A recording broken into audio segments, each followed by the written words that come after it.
नमस्कार, मैं उमेश गौतम, समग्र प्रदेश समाचार से। आज फिर चर्चा करेंगे भारत और भारत के लोकतंत्र की और लोकतंत्र का मुख्य स्तंभ नेताओं की, मंत्रियों की और अहमदाबाद में हुए प्लेन क्रैश की। अब इनका एक दूसरे से कैसा संबंध बैठता है ये भी आपको बताएंगे और ये भी बताएंगे कि आखिर जिम्मेदारी किसकी और जिम्मेदारी क्यों नहीं लेते लोग। भारत में लोकतंत्र है, जैसा कि आप सब लोग जानते हैं, और लोकतंत्र की पहली शर्त होती है कि नेताओं द्वारा अपने कार्यों की जिम्मेदारी लेना। अगर वो जिम्मेदारी निर्वाह का पालन नहीं करते तो उससे इस्तीफा देना। ये वर्तमान के नेता बड़ी बड़ी बातें, झूठे, आडंबर, ढोंगी, ऐसे नेताओं को तो लोकतंत्र की परिभाषा भी नहीं आती है। इसलिए करें कि इनको परिभाषा नहीं आती, ना तो इन्होंने लोकतंत्र की किताब पढ़ी, ना लोकतंत्र की किताब देखी। ये केवल जातीय सांप्रदायिक बातें करके, ऊंच नीच की बातें करके, लोगों को बरगला के केवल सत्ता पे चिपकने की राजनीति आती है। अगर इनको जरा भी पता होता कि जिम्मेदारी जिस नेता की, जिस मंत्री को हो, अगर वो अपने कर्तव्यों का पालन नहीं कर पाता तो उसे इस्तीफा दे देना चाहिए। जिस डॉक्टर भीमराव अंबेडकर की बात करते हैं कि संविधान में उन्होंने अपनी जिम्मेदारी का पूर्ण निर्वाह, उन्हें लगा कि मैं नहीं कर पाया, उन्होंने भी इस्तीफा दे दिया था। तो अगर इन नेताओं को जरा भी ये ज्ञान होता, राजनाथ सिंह को और अन्य नेताओं को, तो ये कभी ये ना कहते कि हम इस्तीफा नहीं देंगे। राजनाथ सिंह का बयान है कि ये एनडीए की सरकार है, इस्तीफा नहीं देती। कितनी शर्मनाक बात है। ये लोकतंत्र, ये अपनी जिम्मेदारी लेना नहीं चाहते। इसी की वजह है कि इनके कार्यकाल में मणिपुर जैसी घटनाएं हो रही हैं, आज तक शांत नहीं कर पाए। इतनी बड़ी घटनाएं होने पर किसी का इन्होंने सही निर्णय नहीं ले सके। ये हर जगह से मात खा चुका है और हर जगह ये चेहरा दिखाने लायक नहीं रह गए, क्योंकि लोकतंत्र की मूल ताकत लोकतंत्र के नियमों का पालन करना ही है। और ये लोकतंत्र और संविधान के नियमों का पालन खुद नहीं करते तो देश की जनता को कैसे कराएंगे।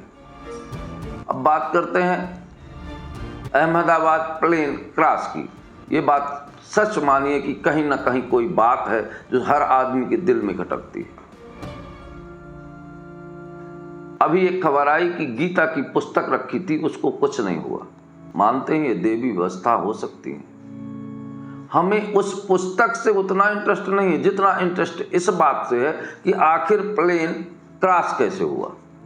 इस पर बात नहीं करेंगे। जैसे पहलगांव में आतंकी घटना घटी, पहलगांव में इन्होंने सर्जिकल स्ट्राइक किया, पर इस बात पे कभी वर्तमान सरकारें बात नहीं करती कि वो 5 लोग कहाँ गए और जिम्मेदारी किसकी है।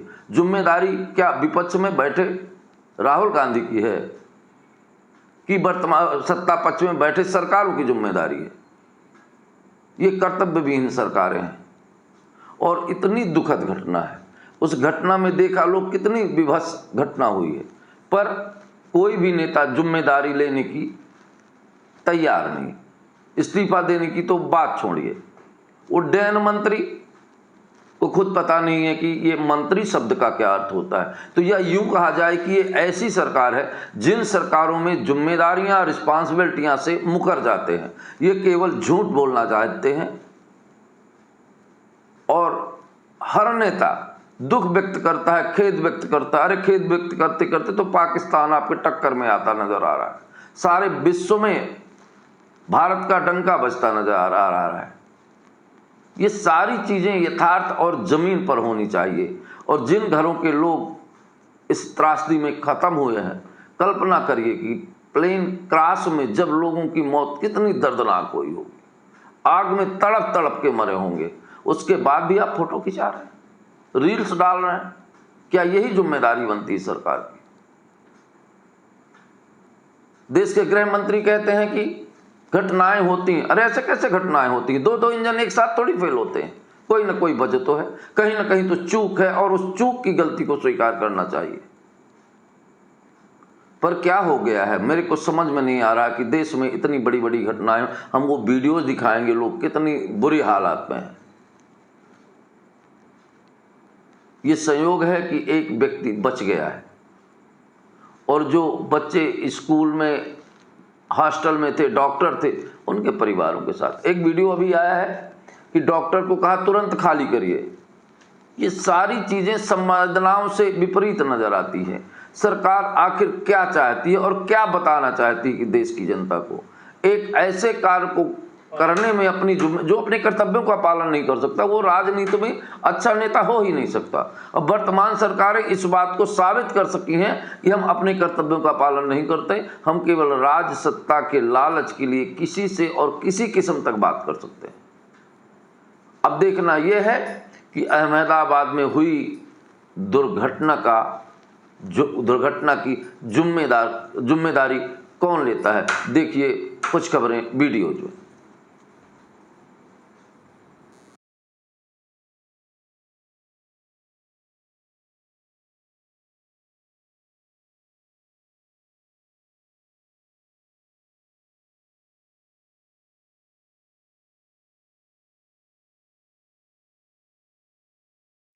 नए इसमें मंत्रियों के त्यागपत्र नहीं होते हैं भैया, वो यूपीए गवर्नमेंट नहीं है, एनडीए गवर्नमेंट है। मैं एक बात जरूर कहना चाहता हूं कि ये एक्सीडेंट है, एक्सीडेंट को कोई रोक नहीं सकता।